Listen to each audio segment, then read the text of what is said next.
So when it comes to your relationships, you often apologize for having needs because they might be inconvenient for your partner, or maybe they're not even inconvenient for your partner, but you just assume they are, you perceive them to be, or maybe in the past they were inconvenient for someone else and you've kind of like drug that back into this relationship.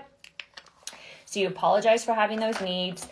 You take responsibility for your partner's bad mood. Like, oh, I should have known better. Because probably as a child, you were juggling probably at least one of your parents or caretakers' mood swings, and it was your fault. So you were always on the lookout, and maybe you got it wrong.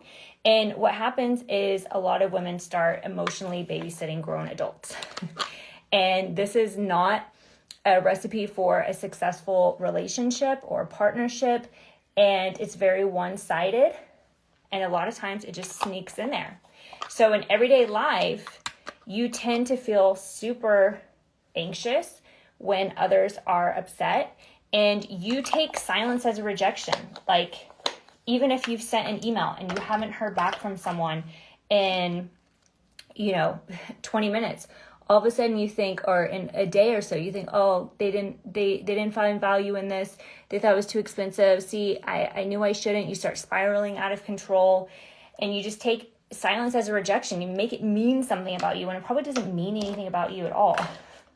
But again, this is like reprogramming. This is